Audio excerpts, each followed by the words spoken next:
आइए भक्तों, आज सुनते हैं आषाढ़ गुप्त नवरात्रि में सुने नवरात्र की कथा। 9 देवियों की मिलेगी कृपा और होगी हर मनोकामना पूर्ण। तो एक बार बोलिए प्रेम से दुर्गा महारानी की जय, भगवती माता की जय। श्री बृहस्पति जी बोले, हे ब्रह्मा जी, आप अत्यंत बुद्धिमान, सर्वशास्त्र और चारों वेदों को जानने वाले में श्रेष्ठ हो। हे प्रभु, कृपा कर मेरा वचन सुनो। चैत्र, आश्विन, माघ और आषाढ़ मास के शुक्ल पक्ष में नवरात्र का व्रत और उत्सव क्यों किया जाता है? हे भगवान, इस व्रत का फल क्या है? किस प्रकार करना उचित है? और पहले इस व्रत को किसने किया, सो विस्तार से कहो। श्री बृहस्पति जी का ऐसा प्रश्न सुनकर ब्रह्मा जी ने कहने लगे, हे बृहस्पति देव, प्राणियों का हित करने की इच्छा से तुमने बहुत ही अच्छा प्रश्न किया है। जो मनुष्य मनोरथ पूर्ण करने वाली दुर्गा महादेवी, सूर्य और नारायण को ध्यान करते हैं, वे मनुष्य धन है। यह नवरात्र व्रत संपूर्ण कामनाओं को पूर्ण करने वाला है।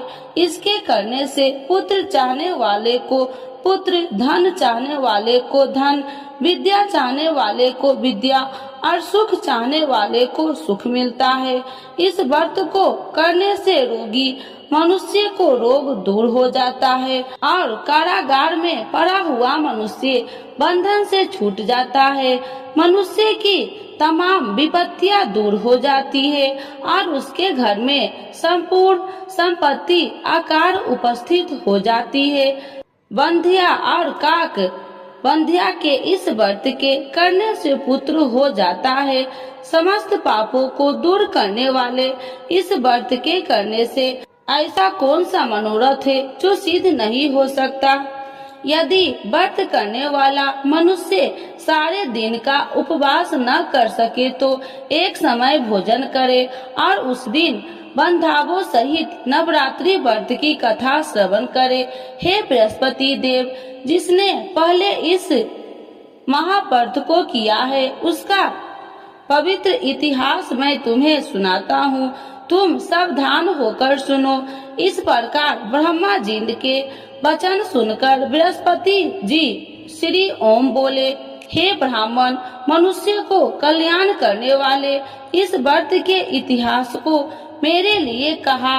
मैं सावधान होकर सुना। श्री ओम रहा हूँ, आपकी शरण आई हूँ, मुझ पर कृपा करो। ब्रह्मा जी बोले, पीठित नाम के मनोहर नगर में एक अनाथ नाम का ब्राह्मण रहता था। वह भगवती दुर्गा का भक्त था। उसके संपूर्ण सत्गुणों से युक्त मानो ब्रह्मा की सबसे पहली रचना हो ऐसी अर्थात नाम वाली सुमित नाम की एक अत्यंत सुंदर कन्या पैदा हुई। वह कन्या सुमित अपने घर के बालकपन में अपनी सहेलिया के साथ कीड़ा करती हुई इस प्रकार बढ़ने लगी जैसे शुक्ल पक्ष में चंद्रमा की कला बढ़ती है। उसका पिता प्रतिदिन दुर्गा की पूजा और होम किया करता था। उस समय वह भी नियम से वहाँ उपस्थित होती थी। एक दिन वह सुमित अपनी सखियों के साथ खेलने लग गई और भगवती के पूजन में उपस्थित नहीं हुई। इसके पिता को पुत्री की ऐसी असावधानियां देखकर क्रोध आया और पुत्री से कहने लगे कि हे दुष्ट पुत्री, आज प्रातः से तुमने भगवती की पूजा नहीं किया। इस प्रकार मैं किसी कुष्ठी और जय माता दी दरिद्र मनुष्य के साथ तेरा विवाह करूंगा। इस प्रकार कुपित पिता के वचन सुनकर सुमित को बड़ा दुख हुआ और पिता से कहने लगे कि हे पिताजी, मैं आपकी कन्या हूँ, मैं आपके सब तरह से अधीन हूँ। जैसे आपकी इच्छा हो मेरा विवाह कर सकते हो। होगा वही जो मेरे भाग्य में लिखा है।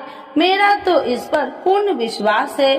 मनुष्य न जाने कितने मनोरथ को चिंतन करता है, पर होता वही है जो भाग्य में विधाता ने लिखा है, जो जैसा करता है उसको फल भी उस कर्म के अनुसार ही मिलता है, क्योंकि कर्म करना मनुष्य के अधीन है पर फल देव के अधीन है। जैसे अग्नि में पड़े हुए तीन दी उसको अधिक प्रतिदीप्त कर सकते हैं, उसी तरह अपनी कन्या के ऐसे निर्भरता से कहे हुए वचन सुनकर उस ब्राह्मण को अधिक क्रोध आया। तब उसने अपनी कन्या का एक कुष्ठी के साथ विवाह कर दी और अत्यंत क्रोध होकर पुत्री से कहने लगे कि जाओ जाओ, जल्दी जाओ, अपने कर्म का फल भोगो। देखो केवल भाग्य में भरोसा पर रहकर क्या करती है। इस प्रकार से कहे हुए पिता के कुटु वचन को सुनकर सुमित अपने मन में विचार करने लगे कि अहो, मेरा बड़ा दुर्भाग्य है जिसने मुझे ऐसा पति मिला है।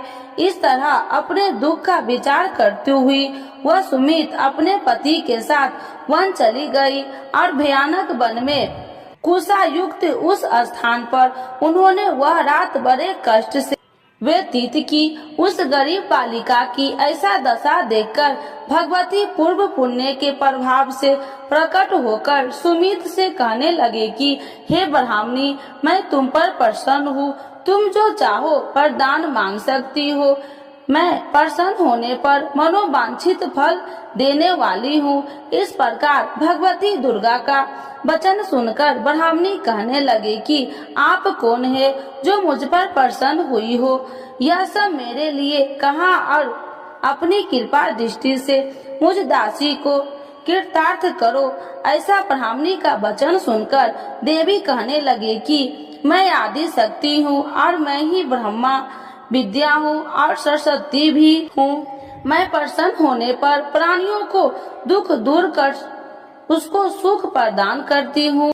हे ब्राह्मणी, मैं तुम पर तेरे पूर्व जन्म के पुण्य के प्रभाव से प्रसन्न हूँ। तुम्हारे पूर्व जन्म का वृत्तांत सुनाती हूँ, सुनो। तुम पूर्व जन्म में निषाद भील की स्त्री थी और अति पतिव्रता थी। एक दिन तेरे पति निषाद ने चोरी की। चोरी करने के कारण तुम दोनों को सिपाहियों ने पकड़ लिया और ले जाकर जेल खाने में कैद कर दिया। उन लोगों ने तेरे को और तेरे पति को भोजन भी नहीं दिया। इस प्रकार नवरात्र के दिनों में तुमने न तो कुछ खाया और न जल ही पिया, इसीलिए 9 दिन तक नवरात्र का व्रत हो गया। हे ब्राह्मणी, उन 9 दिनों में जो व्रत हुआ उस व्रत के प्रभाव से प्रसन्न होकर तुम्हें मनोवांछित वस्तु दे रही हूँ। तुम्हारी जो इच्छा हो सो मांगो। इस प्रकार दुर्गा के कहे वचन सुनकर ब्राह्मणी बोली, अगर आप मुझ पर प्रसन्न है तो हे दुर्गे, आपको प्रणाम करती हूँ। कृपा करके मेरे पति को कोढ़ को दूर करो। देवी कहने लगे कि उन दिनों में जो तुमने व्रत किया था उस व्रत के एक दिन का पुण्य अपने पति को कोढ़ दूर करने के लिए अर्पण करो। मेरे प्रभाव से तेरा पति कोढ़ी से रहित और सोने का समान शरीर वाला हो जाएगा। ब्रह्मा जी बोले। इस प्रकार देवी का वचन सुनकर वह ब्राह्मणी बहुत प्रसन्न हुई और पति को निरोग करने की इच्छा से ठीक है ऐसी बोली। तब एक उसके पति का शरीर भगवती दुर्गा की कृपा से कुष्ठहीन होकर अति कांति युक्त हो गया, जिसकी कांति के सामने चंद्रमा की कांति भी क्षीण हो जाती है। वह ब्राह्मणी पति की मनोहर देह को देखकर देवी को अति पराक्रमी वाली समझकर स्तुति करने लगी। हे दुर्गे, आप दुर्गत को दूर करने वाली, तीनों जगत को सनातप हरने वाली, समस्त दुखों को दूर करने वाली, रोगी मनुष्य को निरोग करने वाली, प्रसन्न होने पर मनोवांछित वस्तु को देने वाली और दुष्ट मनुष्य को नाश करने वाली हो। तुम ही सारे जगत की माता और पिता हो। हे अम्बे, मुझ अपराध रहित अबला की मेरे पिता ने कुष्ठ के साथ विवाह कर मुझे घर से निकाल दिया।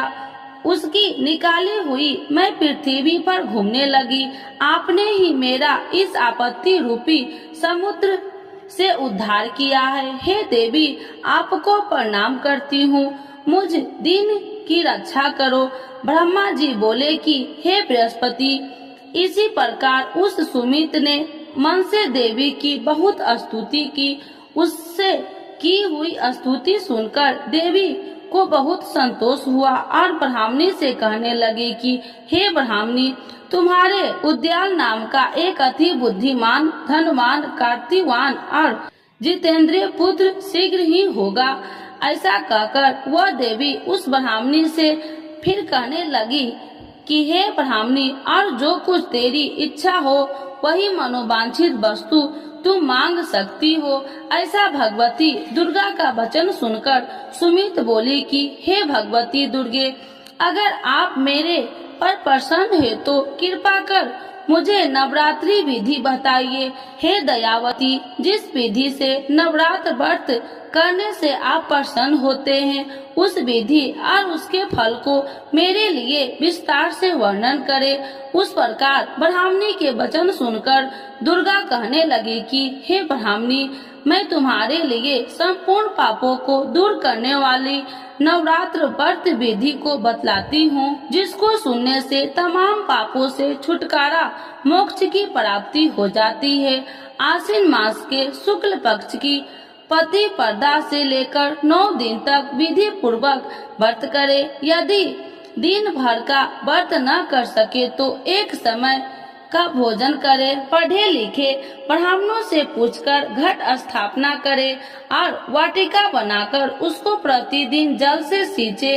महाकाली, महालक्ष्मी और महासरस्वती की मूर्तियां बनाकर उसकी नित्य विधि सहित पूजा करे और पुरुषों से विधि पूर्वक अर्घ्य दे।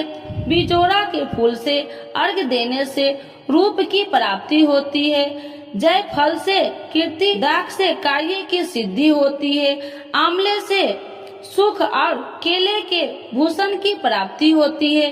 इस प्रकार फलों से अर्घ्य देकर यथा विधि हवन करे। खंड, घी, गेहूं, शहद और तिल, बिल्व, नारियल, दाख और कदम, इनसे हवन करे। गेहूं होम करने से लक्ष्मी की प्राप्ति होती है।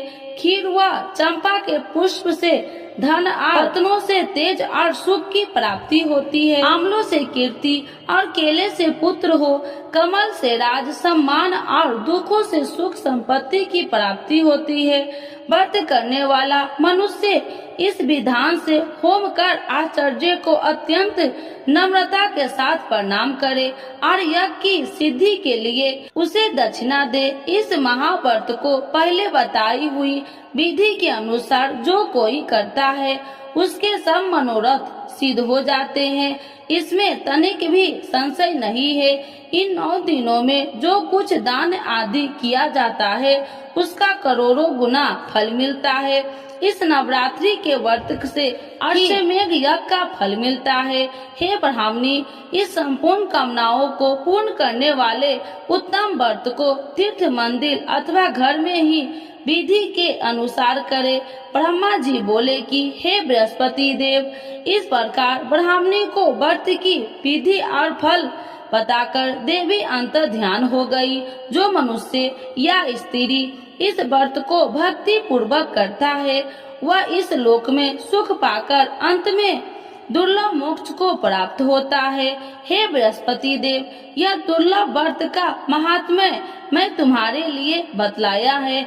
ऐसा ब्रह्मा जी के वचन सुनकर बृहस्पति देव जी आनंद के कारण रोमांचित हो गए और ब्रह्मा जी से कहने लगे, हे ब्रह्मा जी, आपने मुझ पर अति कृपा की जो अमृत के समान इस नवरात्रि व्रत का महात्म्य सुनाया है।